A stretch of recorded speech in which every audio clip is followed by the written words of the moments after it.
우리 하나님 말씀을 보도록 하겠습니다. 다니엘서 2장 30절에서 35절까지 말씀입니다.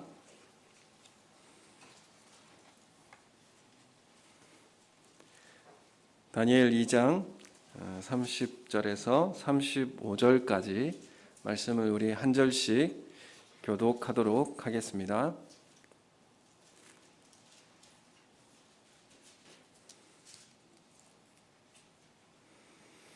우리 같이 교독하겠습니다. 내게 이 은밀한 것을 나타내심은 내 지혜가 모든 사람보다 낫기 때문이 아니라 오직 그 해석을 왕에게 알려서 왕이 마음으로 생각하던 것을 왕에게 알려주려 하심이니이다.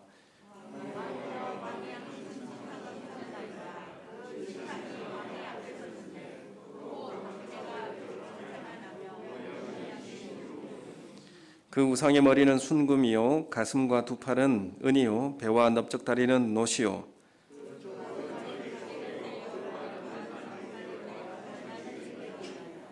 또 왕이 보신즉 손대지 아니한 돌이 나와서 신상의 쇠와 진흙의 발을 쳐서 부서뜨리매 그때에 쇠와 진흙과 놋과 은과 금이 다 부서져 여름 타작마당의 겨같이 되어 바람에 불려간 곳이 없었고 우상을 친 돌은 태산을 이루어 온 세계에 가득하였나이다. 아멘. 반갑습니다. 우리 앞뒤 좌우에 계신 분하고 인사하겠습니다. 사랑합니다. 사랑합니다. 축복합니다. 가정에서도 함께 교제하고 또 하나님 앞에 예배드리는 시간 되기 원합니다. 우리가 다니엘이라고 하는 이 사람을 우리가 이야기하는 말로 거의 완전한 사람 정도로 여겨지는 엄마 친구 아들 그런 이제 엄친아급으로 완전한 삶을 사는 사람으로 이렇게 여겨지게 됩니다. 왜냐하면 이 다니엘이 여러 나라가 망하고 또 다시 세워지는 상황에서도 나라가 새롭게 세워지는데도 그런 사회적 중심에서 높은 지위를 놓친 적이 없는 그런 삶을 살았습니다. 영향력 있는 삶을 살았고 정권이 바뀌어도 세상의 중심에서 일했다라는 사실을 우리가 알게 됩니다. 정권이 바뀌면 장관도 다시 임명하고 다시 세워지게 되지 않습니까? 그런데 정권이 바뀌고 또 나라가 바뀌었는데도 그 위치에서 더 영향력 있는 그런 사람이 된다는 사실을 우리가 볼 때에 이 다니엘이 왜 이런 영향력을 줄 수 있는 사람이 되었을까라고 할 때에 다니엘이 좋은 가문이 있어서 그런가 아니면 좋은 학문적 배경이 있어서 그런가 그런 것도 아니었습니다. 외모가 출중해서 그렇나 그렇지도 않습니다. 그럼 빽이 있었나 그런 것도 아니죠.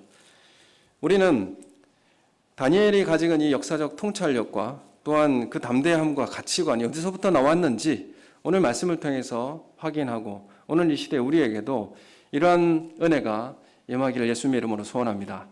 우리 세상을 살아가는 상황 가운데 다니엘의 삶 속에서 세상이 그렇게 녹록하지 않았습니다. 왜냐하면 나라를 잃고 포로로 타국에서 살아가고 있는 포로의 신분으로 살아가고 있는 그런 상황이었습니다. 언제 이 불이 꺼져도 꺼질 수밖에 없었던 그 위태로운 그런 삶을 살고 있는 상황에서 다니엘은 그 중심에서 하나님의 말씀을 붙들고 그 삶을 하나님께 의탁하고 살아갔던 이 다니엘의 모습을 우리가 보게 되는 것이죠. 우리가 다니엘서 1장에서 볼 때에 왕의 진미를 거부했습니다. 왕의 진미를 거부하고 그리고 채식을 통해서 하나님 앞에 그렇게 다짐하고 말씀에 의지해서 그렇게 살아가기로 결단을 했습니다. 뜻을 정하여서 결단을 했죠. 그걸 통해서 사실 다니엘에게 해피엔딩이 이렇게 그려지는 것 같은 인생의 형통을 경험하는 듯 했습니다. 그런데 이런 1장에서의 위기를 극복한 지 얼마 되지 않아서 인생의 먹구름이 또 몰려왔습니다. 인생의 또 다른 폭풍우가 찾아오게 된 것이죠. 그게 또 2장에서 오늘 말씀 가운데 나타난 내용인데 우리가 삶을 살아가다 보면 인생의 큰 폭우를 항상 만나게 됩니다. 여기서 한번 지나갔다고 해서 다시 안 돌아오는 것은 아니죠. 뜻하지 않는 어떤 어려움이나 사고나 또 위험들이 우리 가운데 기다리고 있다는 것을 우리가 잘 알고 있습니다. 수능만 잘 보면 고민이 끝난 것도 아니죠. 또 시험만 잘 되면 뭐 이상 고생이 다 끝난 것도 아닙니다. 결혼만 하면 다 되나요? 자녀만 다 길러내면 다 되나요? 다른 여러 가지 어려움들이 계속 찾아오는 것이 인생의 삶의 어려움들이라는 사실을 우리가 잘 알고 있습니다. 우리는 이런 계속된 인생의 난관 앞에서 우리는 어떤 자세로 이것을 극복하고 또 살아가야 할지를 다니엘을 통해서 우리가 확인하기를 원합니다. 우리가 이 코로나라고 하는 정말 어려운 시기를 겪으면서 교회는 참 힘든 시기를 또 보내고 있고 세상 사회 모든 사람들이 마찬가지입니다. 그러나 특별히 교회가 이 교회 해체라고 하는 좀 어려운 이 상황에 직면을 하고 있습니다. 그럼 이런 인생의 난관 앞에 교회의 위협 앞에서 우리는 어떤 자세로 이런 문제를 극복하고 믿음을 지키고 소명자의 삶을 살아갈 수 있는지 오늘 다니엘을 통해서 한번 살펴보기를 원합니다. 이 다니엘이 2장에 들어와서 바벨론의 누구 왕의 통치 가운데 있었느냐 하면 느부갓네살 왕의 통치 가운데 있었던 2년째 되던 해였다, 이렇게 소개를 합니다. 이 당시 느부갓네살 왕은 이집트와의 전쟁을 통해서 큰 승리를 거두고 팔레스타인 전체를 장악하는, 그래서 팔레스타인 전체를 통제하는 그런 영향권을 두고 있는 성공한 왕이었습니다. 그래서 예루살렘도 포위해서 성전에 있는 모든 물건을 약탈하고 빼앗아갔고, 그리고 포로들도 많이 잡아갔습니다.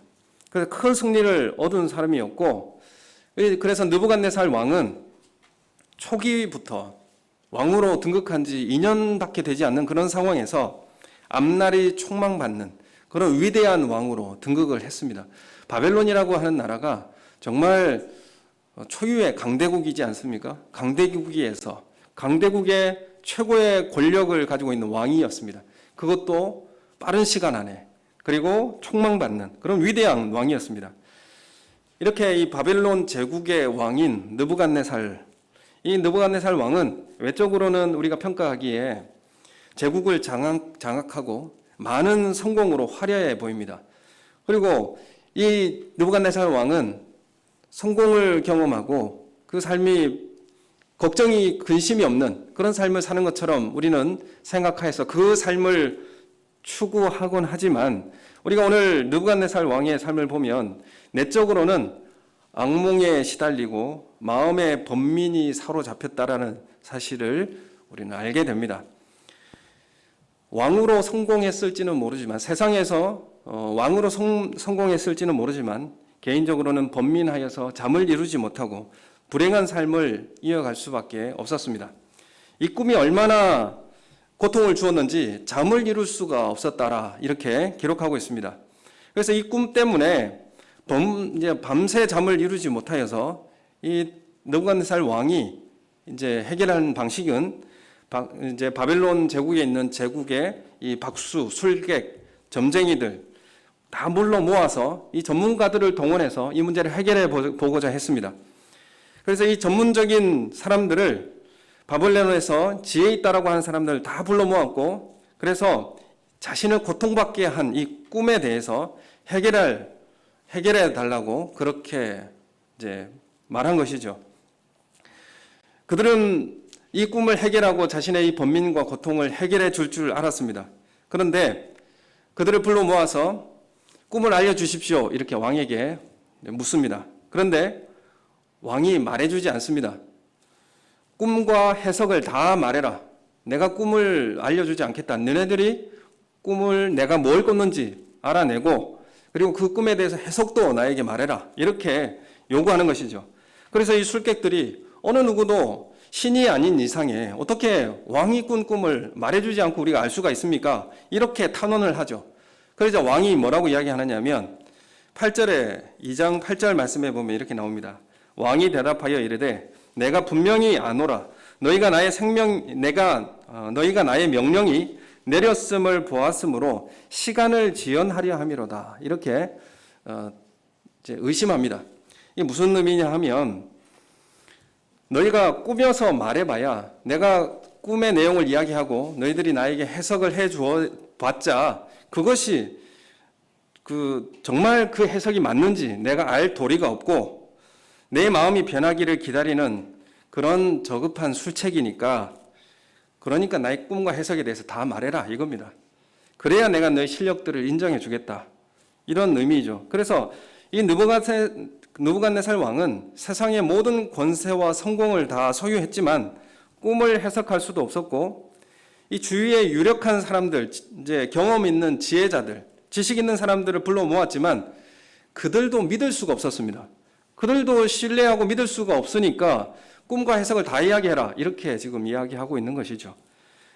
그래서 이 느부갓네살 왕은 외적으로 볼 때는 성공한 사람처럼 보이지만 내적으로는 번민하고 잠을 이루지 못했던 그런 불행한 사람이었다라는 사실을 우리가 알게 됩니다. 왜 이 꿈을 해석할 수 없습니까? 그것은 이 꿈을 하나님께서 주셨기 때문에 그런 것이죠. 그래서 하나님께서 알려주셨기 때문에 하나님께서 해석해 주지 않으면 알 수 없게 되는 것입니다. 그래서 이 불가능이 없다라고 생각했던 느부갓네살 왕은 좌절에 빠지게 되는 것이죠. 하나님께서 허락하시지 않으시면 우리에겐 조그마한 안식도 평안도 허락되지 않는다는 사실을 우리가 알게 됩니다. 달콤한 잠을 자는 것도 하나님께서 주지 않으시면 잘 수 없다라고 시편 127편에 말씀하고 있지 않습니까? 너희가 일찍이 일어나고 늦게 누우며 수고의 떡을 먹음이 헛되도다. 그러므로 여호와께서 그의 사랑하는 자에게 잠을 주시는도다. 우리의 조그마한 평안이라고 하는 것도, 안식이라고 하는 것도 하나님께서 우리에게 허락해 주시지 않으면 우리는 그걸 누릴 수가 없다라는 사실을 우리가 알게 됩니다. 인생의 조그마한 성공을 거둔다면 그것이 우리를 행복하게 해주고 우리를 평안을 줄 것이다 라고 생각하고 거기에 안식하려고 합니다. 그렇지만 우리의 성공이라고 하는 것이 우리에게 반드시 안식을 가져다 주지 않습니다. 왜냐하면 하나님께서 이 평안과 안식을 허락하셔야만 우리가 안식을 누릴 수 있기 때문에 그렇습니다. 남들이 볼 때는 외적으로 성공해 보이고 행복해 보이는 사람이라고 할지라도 그 내면적으로 바라보면 번민과 고민에 쌓여서 날마다 잠 못 이루는 밤을 지내는 사람들이 있기 마련입니다. 하나님께서 그 사람 안에 평안을 주시지 않으면 편안한 잠을 이룰 수 없는 것입니다. 그래서 느부갓네살 왕이 이 문제를 해결하기 위해서 어떻게 했느냐 하면 이 꿈과 해석을 다 알아내지 못하면 바벨론의 모든 지혜자들을 다 죽여라, 이렇게 명령을 합니다. 이 명령으로 인해서 많은 사람들이 죽게 생겼고, 그리고 이 바벨론의 지혜자들 중에 누가 있습니까? 다니엘과 세 친구들도 지혜자들이잖아요. 그래서 다니엘과 세 친구들에게 갑자기 이런 죽음의 위협이 이제 처리하게 된 것이죠. 인생의 폭풍우가 또 갑자기 몰려오게 되었습니다. 그래서 온 나라의 지혜자들이 다 죽게 된 상황에서 갑자기 이 다니엘에게 근위대장 아리옥이 들이닥칩니다. 그리고 이 느부갓네살 왕의 명령을 수행하고자 죽이러 이제 들어오게 된 것이죠. 이 3년이 느부갓네살 왕의 3년이 되던 해에 그 인생이 평탄하게 진행될 줄로 알았던 이 다니엘이 큰 위기의 강풍이 지금 몰아치고 있습니다. 이러한 위급한 상황에서 다니엘이 제일 먼저 한 행동은 무엇인가 하면 두려웠던 것이 아니라 명철하고 슬기로운 말로 아리옥에게 권합니다. 왕에게 시간을 좀 주시면 우리가 그 해석을 알려드리겠습니다. 이 내용을 좀 전해주십시오 라고 아리옥에게 부탁합니다. 그리고 다니엘이 한 일이 무엇이냐 하면 18절 말씀에 나옵니다. 17절 18절 말씀 우리 함께 읽겠습니다. 17절 18절 시작. 이에 다니엘이 자기 집으로 돌아가서 그 친구 하나냐와 미사엘과 아사랴에게 그 일을 알리고 하늘에 계신 하나님이 이 은밀한 일에 대하여 불쌍히 여기사 다니엘과 친구들이 바벨론의 다른 지혜자들과 함께 죽임을 당하지 않게 하시기를 그들로 하여금 구하게 하니라. 아멘. 지금 다니엘이 제일 먼저 한 일이 무엇입니까? 그것은 중보기도를 요청하는 것이었습니다. 하나님께 이 문제를 해결해 달라고 하나님 앞에 기도해 달라고 중보기도를 요청하고 있습니다. 여러분, 우리가 인생의 가장 어려운 광풍이 몰아칠 때에 우리가 해야 될 일이 무엇이 있습니까? 우리의 지금 코로나의 상황과 인생의 어려운 일들이 하나님 몰래 일어나는 일들이 있나요? 없죠. 공중의 새가 떨어지는 것도 하나님 허락 없이 떨어지는 것이 없습니다. 그렇다면 이 세상의 모든 통치와 다스림 누구에게 있습니까? 하나님에게 있다는 사실을 믿음으로 고백하고 하는 행동이 무엇입니까? 내 지식을 의지하는 것도 아니고 경험을 의지하는 것도 아니고 기도하는 것입니다. 하나님께 맡겨놓고 기도하며 그 문제를 바라보는 것이죠. 그래서 다니엘이 제일 먼저 한 일은 친구들에게 집으로 돌아가서 중보기도를 요청하고 함께 기도의 자리로 들어간 것입니다. 여러분, 우리가 지금 코로나 어렵고 힘든 상황 가운데 교회는 참 어려운 시기를 지금 맞이하고 있습니다. 교회뿐만 아니라 교회 다음 세대가 더 큰 어려움에 지금 처해 있습니다. 여러분, 이런 상황 가운데 하나님께 이 상황을 맡겨드리고 기도하는 자리에 나오시는 우리 성도님들 되시길 예수님의 이름으로 소원합니다. 이 다니엘은 친구들에게 알리고 그리고 하나님께서 우리와 바벨론의 지혜자들에게 죽임을 당하지 않게 해달라고 긍휼히 여겨달라고 그렇게 기도를 요청합니다. 그래서 이 자신들을 위해서만 기도한 것이 아니라 누구를 위해서도 기도합니까? 바벨론의 지혜자들을 위해서도 기도했습니다. 그들도 살려주십시오. 이렇게 기도한 이 다니엘을 보게 되는 것입니다. 그래서 이 합심 기도를 통하여서 중보 기도를 통하여서 이 문제를 해결했다는 사실을 우리에게 알려주고 있습니다. 여러분, 우리 교회는 우리 교회와 우리 자녀들을 위해서 기도해야 됩니다. 또한 이 지역에 있는 사람들을 위해서도 기도하셔야 됩니다.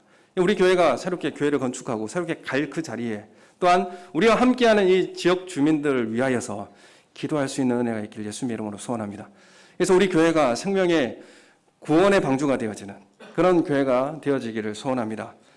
기도 후에 하나님은 다니엘에게 환상으로 꿈을 알려주셨고 그 해석도 알게 해주셨습니다. 그 꿈에 본 우상이 어떤 모양이었냐면 너무나 심히 두려웠다 이렇게 기록하고 있습니다. 그 우상이 거대하고 심히 두려웠다 이렇게 말하고 있습니다. 생긴 것이 어떻게 생겼냐면 머리는 순금으로 되어 있고 가슴과 두 팔은 은이 되어 있고 배와 넓적다리는 노수로 되어 있고 종아리는 철이 되어 있고 발은 철과 진흙으로 이루어졌는데 이런 거대한 우상이었는데 손대지 아니한 돌이 나와서 신상에 철과 진흙의 발을 쳐서 부서뜨려서 우상은 겨와 같이 되어서 간 곳 없어지고 그 우상을 친 돌은 태산을 이루어 온 세상에 가득해진 그런 꿈을 하나님께서 보여주셨습니다.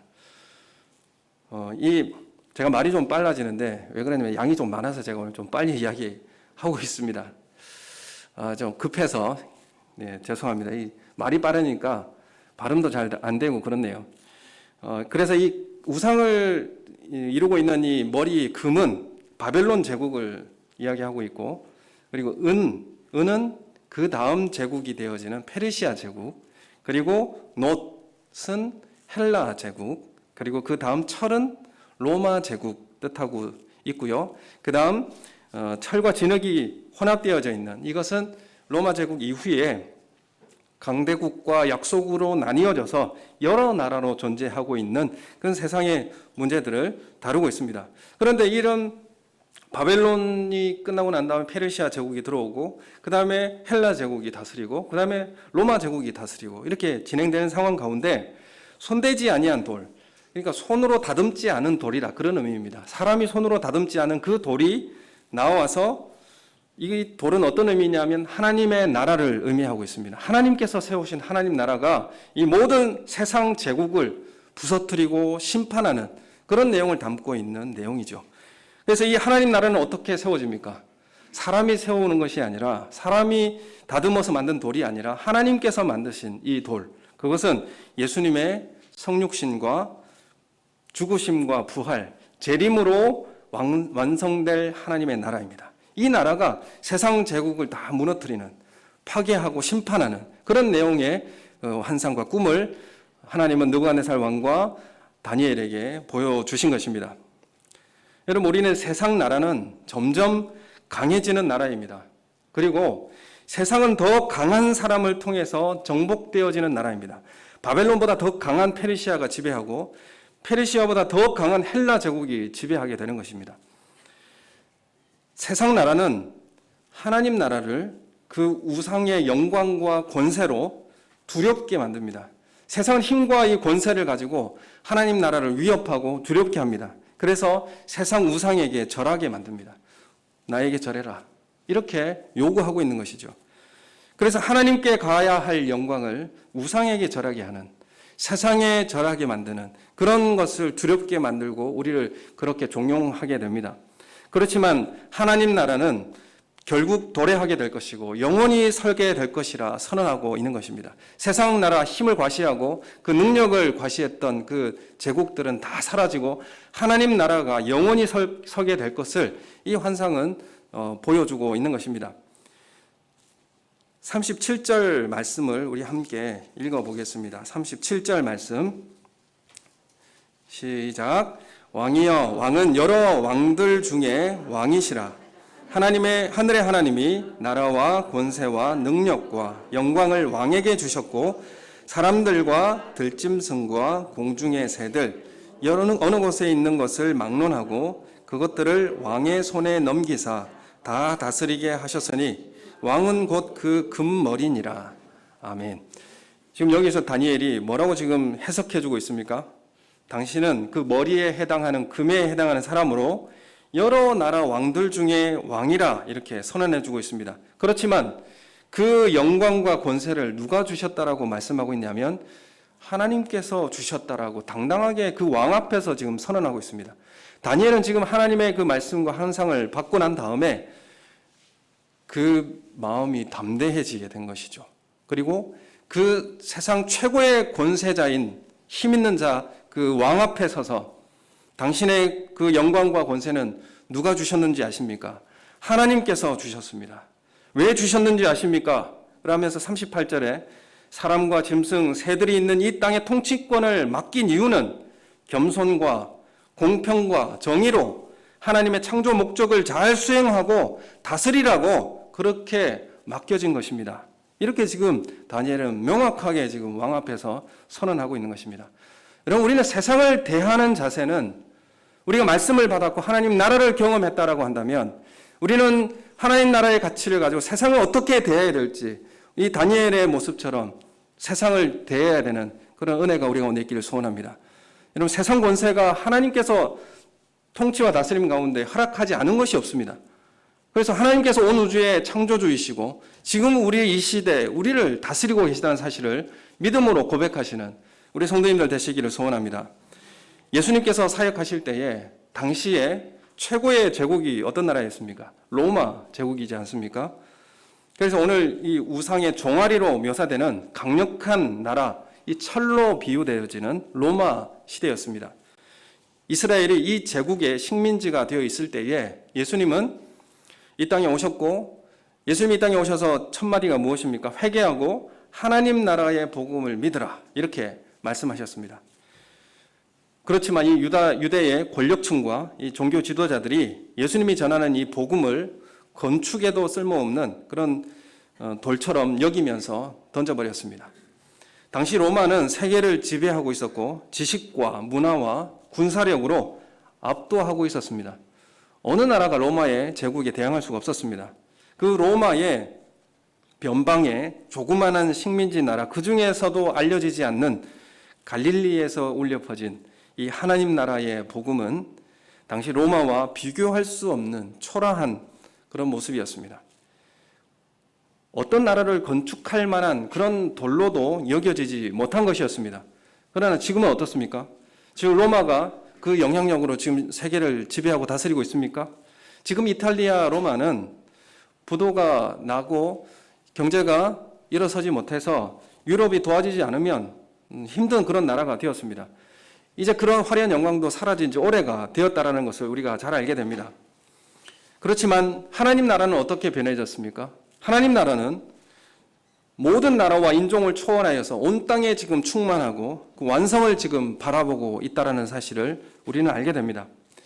시편 118편에 우리는 이 말씀 잘 알고 있습니다. 건축자가 버린 돌이 집 모퉁이의 머릿돌이 되었습니다. 여러분, 이 말씀을 빗대어서 유대인 지도자들에게 예수님은 자신을 드러내셨고 하나님 나라의 도래를 알려주었습니다. 다니엘이 본 그 우상은 매우 크고 광채가 있고 찬란하고 모양이 심히 두렵다 이렇게 설명을 하고 있습니다. 굉장히 찬란하고 아름답지만 두렵게 하였다 이렇게 말씀하고 있습니다.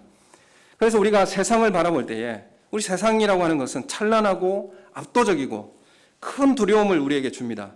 우리가 거기에 편승하지 못하면 죽을 것 같고 그렇게 살지 못할 것 같은 그런 위협을 느끼게 되는 것이죠. 그렇지만 그것은 허상이라고 말씀하고 있습니다. 세상은 찬란하고 압도적이고 큰 두려움을 우리에게 줍니다. 그러나 그것이 허상입니다.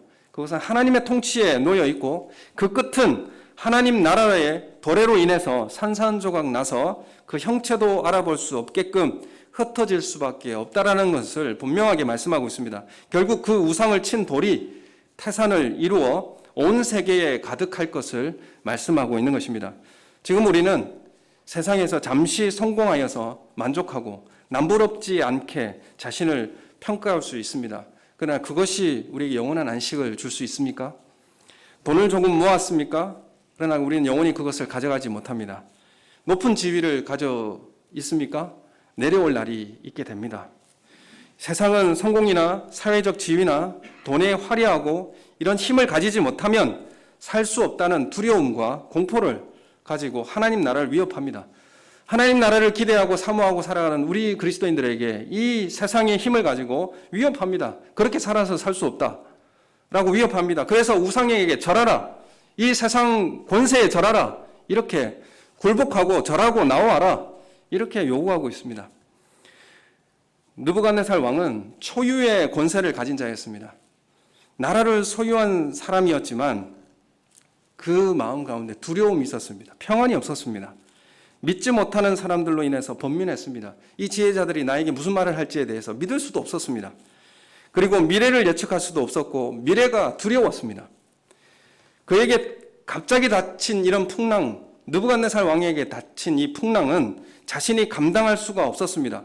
그래서 느부갓네살 왕이 자신에게 닥쳐진 이 풍랑을 어떤 방식으로 해결합니까? 이 두려움을 없애고자 다른 사람들을 죽이는 일로 이 문제를 해결하려고 했습니다. 자신의 주위를 황폐하게 만드는 일로서 이 문제를 해결하려고 한 것이죠. 그러나 다니엘은 어떻게 해결합니까? 다니엘이 인생의 풍랑과 어려움이 올 때에 다니엘은 느부갓네살 왕이 처리했던 방식과 달랐습니다. 기도를 통하여 하나님을 의지했고 또 기도를 하지만 자신만을 위해서 한 것이 아니라 바벨론의 지혜자들을 살려달라고 또한 기도합니다. 또 이 위기 속에서 번민하거나 두려워하는 모습이 보이지 않습니다.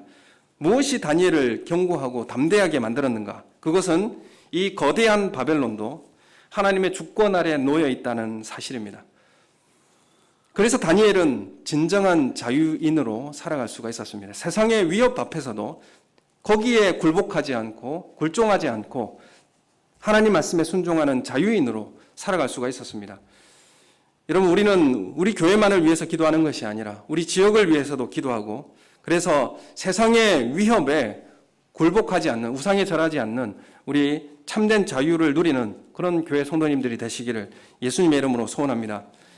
이 하나님 나라의 백성들은 예수 그리스도를 왕으로 모시는 제자들이고 그리고 세상의 두려움에 초연할 수 있는 삶을 살아야 합니다. 우상에 절하지 않고 하나님의 통치를 바라보면서 세상의 두려움에 초연한 자유한 그런 삶을 살 수 있어야 됩니다. 하나님의 주권 아래 놓여 있다는 사실을 삶 속에 보여줄 수 있어야 합니다. 자신의 두려움을 없애고자 자신의 주변을 황폐하게 하지 않습니다. 반대로 황폐해진 삶을 죽어가는 이런 형국을 생명의 기회로 만드는 사람들이 바로 하나님 나라를 소유한 사람들의 삶의 모습입니다.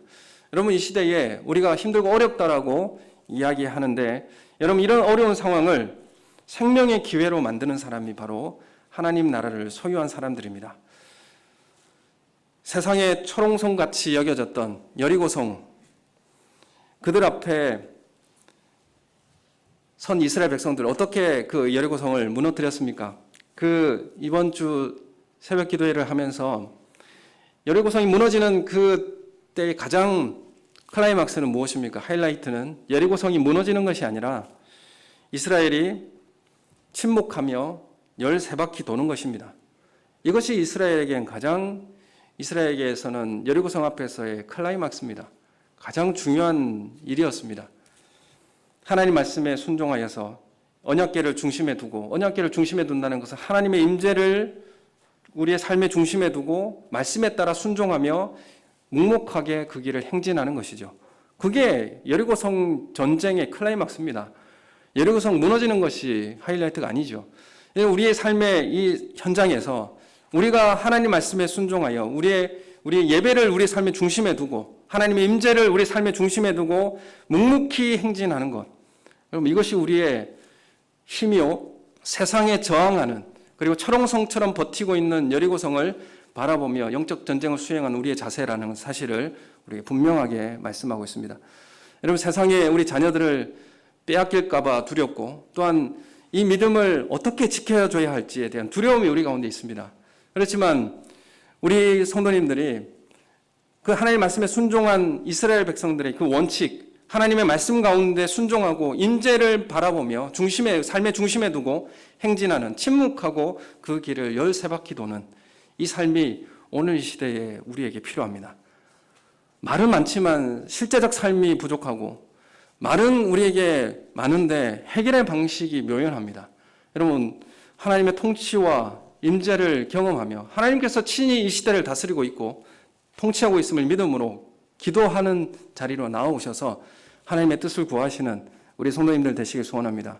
그래서 우리 삶을 황폐하게 만드는 것이 아니라 더욱 우리의 삶이 황폐해질 때에 생명을 살려내고 그것이 하나님의 생명의 기회로 만들어내는 그런 우리 교회가 되시기를 예수님의 이름으로 소원합니다. 하나님의 백성을 조롱하고 그 힘을 과시했던 거대한 골리앗도 하나님 나라의 자부심과 가치로 무장된 다윗의 조그마한 돌 하나에 그 골리앗은 맥없이 쓰러지고 마는 것입니다. 여러분, 제자가 되려거든 가진 것을 모두 버리고 나를 따르라고 예수님 말씀하셨습니다. 가진 것을 모두 버리라는 것은 예수님을 내가 가진 것보다 더 사랑하느냐, 그런 질문이었습니다. 소유보다 하나님 나라를 더 사랑하느냐, 그런 질문을 우리에게 하고 있습니다. 실제로 이 계시의 목적은 다니엘의 지혜가 뛰어나다라는 것을 말하고 싶은 것이 아니라 이 계시를 알려주고 해석해 주시는 분은 바로 하나님이시고, 하나님께서 바벨론의 교만하고 자만에 빠져있는 느부갓네살 왕에게 이 제국은 지나갈 역사의 한 부분뿐일 것이며 언젠가는 하나님이 세우실 나라 앞에 철저히 소멸될 것을 알려주기 위함이었습니다.